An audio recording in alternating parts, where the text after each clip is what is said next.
Assalamualaikum warahmatullahi wabarakatuh. Shalom dan salam sejahtera untuk kita semua. Perkenalkan, nama saya Febrianto MD, NPM 1940201024. Di sini saya akan memaparkan hasil tugas mata kuliah pengolahan hasil perkebunan. Makanan hasil fermentasi banyak digemari oleh masyarakat karena rasanya yang khas. Makanan fermentasi yang terkenal dan sering dikonsumsi yaitu tape, tempe, dan oncom. Pengolahan pangan secara fermentasi merupakan salah satu cara untuk mengawet makanan. Produk-produk fermentasi dikelompokkan menjadi, yaitu produk makanan dengan nilai gizi tinggi, produk makanan hasil proses fermentasi asam, produk di mana etanol merupakan hasil utama dari proses fermentasi, dan produk fermentasi yang dikonsumsi sebagai saus dan penyedap rasa. Berdasarkan mikroorganisme yang aktif, produk fermentasi ini dapat dikelompokkan menjadi produk fermentasi kamir, produk fermentasi kapang, produk fermentasi bakteri, dan produk fermentasi campuran. Tape merupakan makanan tradisional hasil fermentasi yang diperoleh dengan cara membungkus bahan mentah, diinkulasikan, dan diinkolum, kemudian disimpan dalam jangka waktu tertentu pada suhu ruang. Berdasarkan pengelompokannya, tape termasuk ke dalam produk fermentasi alkohol serta produk fermentasi campuran. Tape ketan merupakan salah satu makanan hasil fermentasi yang populer di Indonesia. Tape ketan berbahan dasar beras ketan yang kaya dengan pati, mempunyai tekstur yang lunak dan berair dengan rasa yang manis, asam, dan sedikit bercita rasa alkohol. Kandungan alkohol pada tape ketan berkisar 3-5 dengan pH sekitar 4. Kandungan alkohol pada tape bertujuan dalam proses fermentasi dan berasal dari ragi yang digunakan.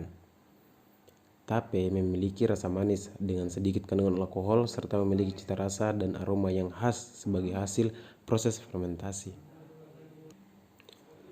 Secara tradisional, tape ketan dibuat dari bahan beras yang telah dimasak, didinginkan, dan diinkulasi dengan inkolum. Inkolum tape ketan mengandung berbagai mikroorganisme yang terdiri dari kepang, khamir, dan bakteri dari spesies. Oleh karena itu, fermentasi tape ketan termasuk dalam fermentasi campuran.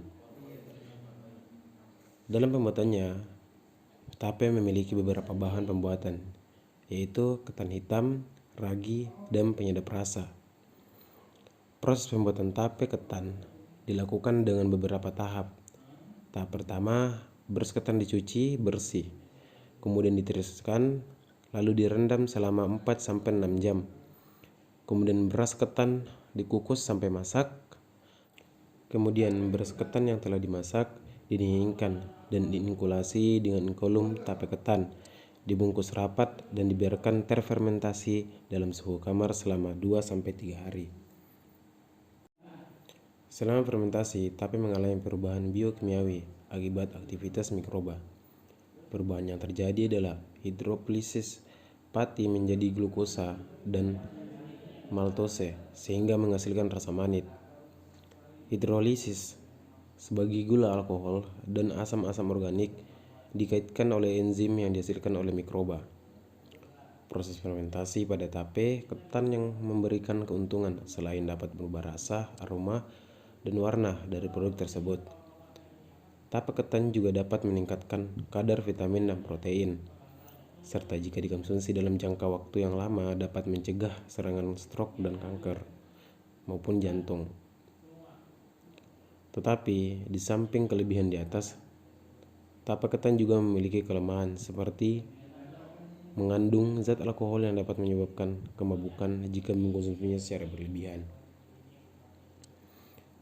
Tape merupakan produk yang tidak terlalu lama atau cepat rusak karena proses fermentasi yang berlanjut setelah keadaan optimum tercapai, sehingga tape harus dikonsumsi dengan segera. Tetapi jika disimpan dalam suhu rendah, tape dapat bertahan hingga 2 minggu. Kemudian, dari pengalaman saya pribadi, tape baik dikonsumsi asalkan dalam jumlah yang tidak berlebihan, cukup 1 kali dalam sehari dengan porsi yang tidak terlalu banyak, karena jika berlebihan dapat mengakibatkan mual dan kemabukan. Itulah yang saya dapat sampaikan, kurang lebihnya mohon dimaafkan. Wassalamualaikum warahmatullahi wabarakatuh.